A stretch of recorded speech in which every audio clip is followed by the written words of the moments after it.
Jacques-Louis David was a French painter known for his political works during the French Revolution. Many of his works served as propaganda for the revolutionaries and later for the dictator Napoleon Bonaparte. Prior to his work with the revolutionaries, David painted many neoclassical scenes focusing on Greek and Roman subjects, such as the Oath of the Horatii. These scenes glorified patriotism and the republican form of government.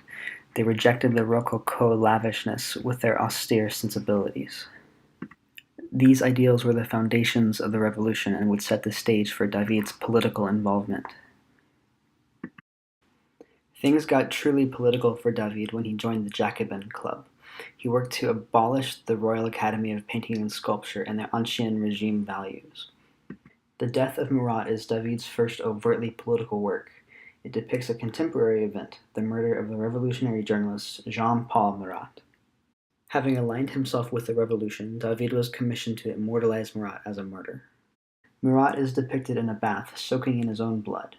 His pose is evocative of depictions of Christ being removed from the cross. Blood pours from his chest as he holds a letter used to trick him by his royalist murderer. The knife lays on the floor beside him, still bloody. Beneath David's signature, he has written Year 2, meaning that this is the second year of the revolution that was doing away with tradition. At the height of turmoil in the new French Republican government, Robespierre, a leader of the Jacobins and powerful member of the Committee of Public Safety, rose to power and in his reign of terror sent any person sympathetic to the Ancien regime to the guillotine. David remained politically involved in Robespierre's reign of terror, immortalizing other martyrs. He also signed off on the beheadings of many aristocrats, including King Louis XVI and Marie Antoinette. Robespierre fell out of power as the revolutionary factions turned against each other. David was arrested for his involvement and support of Robespierre. In 1804, the revolutionary government had crumbled, and Napoleon Bonaparte crowned himself Emperor of France and made David first painter of the court. Napoleon commissioned David to paint several massive paintings to serve as pieces of propaganda. Most notably was the Coronation of Napoleon. This piece is truly massive, and most figures are painted at life size. Napoleon places a crown upon his wife Josephine's head in the Notre Dame Cathedral. All eyes are on Napoleon except one member of the clergy who locks eyes with the viewer, perhaps alluding to the gravity of the situation. The royals are dressed lavishly with coats, gowns, and jewelry.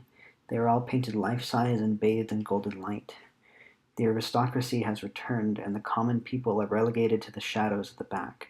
Republican ideals have died with the revolution, and a new monarch has crowned himself. Napoleon and his entourage are clearly the subject of this piece. They are painted in exquisite detail while the citizens, David among them, are sketched into the dark background. Rococo extravagance exists in the royalty, and Napoleon represents the destruction of the republic that David and his fellow revolutionaries had fought for. Napoleon would become known for his military might and dictatorial ruling style. David would remain his loyal court painter contrary to the ideologies presented in his previous works. How can the painter of the revolution become the painter of the dictator? The subtlety of the people in back, the definition of Napoleon's dominance, and the gaze of the clergyman suggest that David may not have been completely content with Napoleon's dictatorial tendencies. The stare of the clergyman elicits discomfort, potentially the discomfort David feels in the patronage of Napoleon.